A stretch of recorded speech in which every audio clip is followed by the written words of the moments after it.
حضرنا الصينيه بتاعتنا وكيلو بطاطس متقطع.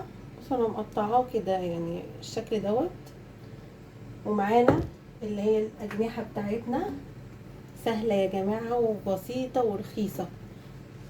نبدا بقى ايه؟ هنبدا الشغل دلوقتي. هبدا البس جرافطات.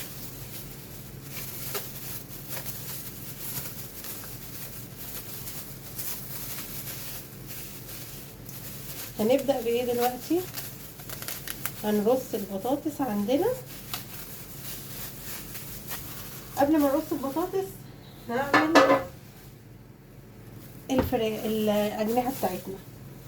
هحط عليها، انا هاخد جزء منها هنا وهحط جزء منها في الصينيه، عشان الصينيه دي اللي احنا هنتبل بيها البطاطس. اشيل دلوقتي كده البطاطس هنا، وهنخلي ايه الجزئيه دي كده اهي. ده كيلو اجنحه، ده كيلو اجنحه.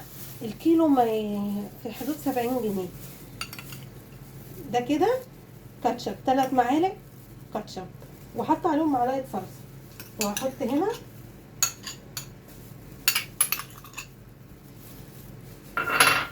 عندنا 3 معالق صويا صوص. اللي ما عندهوش صويا صوص ممكن يستبدله بعسل اسود. احط هنا كده والباقي هنا كده معايا خطوه خطوه. انا بعمل بالراحه، وهنزل لكم المكونات كلها في صندوق الوصف. ده زيت 3 معالق زيت كبار. برضو هحط هنا معلقتين، وهنا في حدود ايه معلقه. اكمل هنا. عندنا توم مفروم، هاخد منه كده الجزء بتاعه. الله، دي ريحتها شكلها حلو قوي. الريحه ابتدت تبان فعلا يا روبن، اه. والشكل بقى هنشوفه خطير. ده ليمون، دول ليمونتين كبار انا عصراهم. هاخد برضو هنا كده، هنا معلقه، معلقه تاني، وهبتدي ايه هنزل الباقي كده هنا كده معايا. التوابل بقى، التوابل بتاعتنا شطه. اللي ما عندهوش انا ما عنديش بصراحه اللي هي الهريسه او الصويا صوص اللي هو الحار. حطيت شطه، توم باودر، فلفل اسود. دي معلقه صغيره، معلقه صغيره للثوم، معلقه صغيره الفلفل الاسود، بابريكا مدخنه معلقه. دي توابل بهارات الفراخ معلقه، ومعلقه يعني معلقه الا ربع كده ملح، وعلى حسب برضو ايه الرغبه بتاعتكم. هنبدا ننزل هنا وهنا. هنزل هنا شويه ملح، والفراخ بهارات الفراخ، والبابريكا، والفلفل الاسود، والثوم، والشطه. بصوا الباقي بقى اقوم واخداهم هنا، وهبدا بقى ايه ادعكها كويس.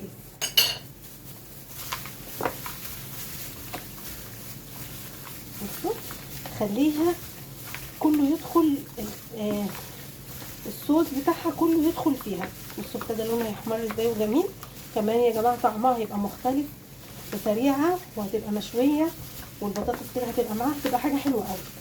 دي بقى المفروض ان هي تخش التلاجة يعني في حدود ساعه، ساعه ونص، عشان ايه تشرب من التتبيله. اكتر من كده ماشي، بس انا ايه انا هحطها دلوقتي نص ساعه، وبعد كده هنرجع تاني نشتغل.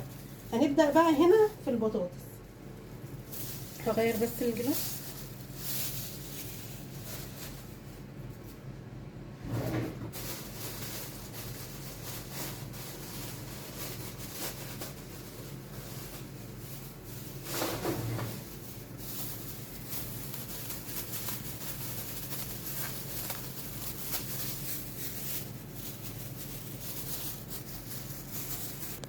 كده بقى دي هي التوابل. كده بقى دي التوابل بتاعتنا، هي التتبيله بتاعتنا اللي انا قسمتها. خدت نص خدت 3/4 للفراخ، للاجنحه سوري، والربع تاني للبطاطس. هبدا بقى كده اديها ايه كده بعد كده بايديا، وانزل عليها بالبطاطس. بصوا الشريحه انا عامله الشريحه مش كبيره قوي مش صغيره قوي، وسايباها طبعا في الميه بتاعتها علشان خاطر ايه البطاطس ما تتسابش كده. انتوا عارفين ان البطاطس لو اتسابت كده تسود.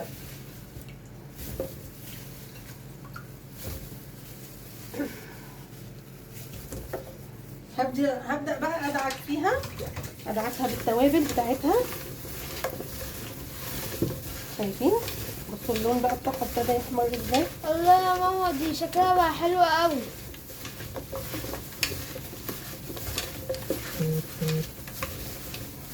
ريحة الثوم والليمون والتوابل كلها خطيرة. نبدأ بقى نرصها كده رصة حلوة. ده كيلو بطاطس، انا برضو بأكد تاني.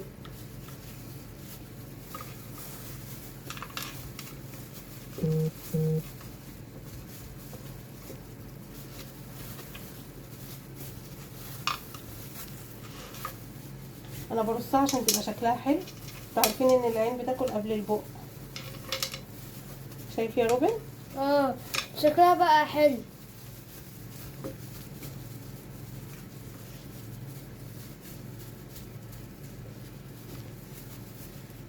هنبدأ بقى ايه، نرص عليها الأجنحة بتاعتنا اهي. بصوا في التتبيلة اهي. هبدأ بقى ارصها فوقيها كده. أكلة اقتصادية يعتبر مش غالية، وأكلناهم بروتين، وهنعمل جنبها شوية رز بالشعرية وطبق سلطة، وبألف هنا. وإن شاء الله تعملوها وتجربوها، وألف هنا على قلوبكم.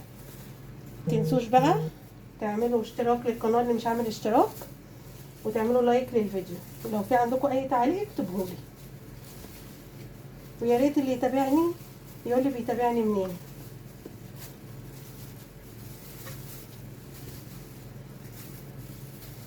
كده كده رصيناها كلها اهي.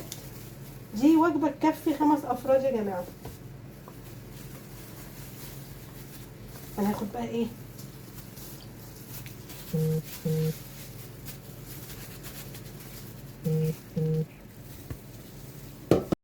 كده بقى احنا غلينا ميه، يعني ميه سخنه مغليه، وهحطها في الجناب. يعني بلاش نحطها من فوق كده عشان ايه الحمار بتاع الصوص يروح. ماشي، بصوا انا هنزلها كده في الجناب، يعني انا حاطه في حدود نص مج.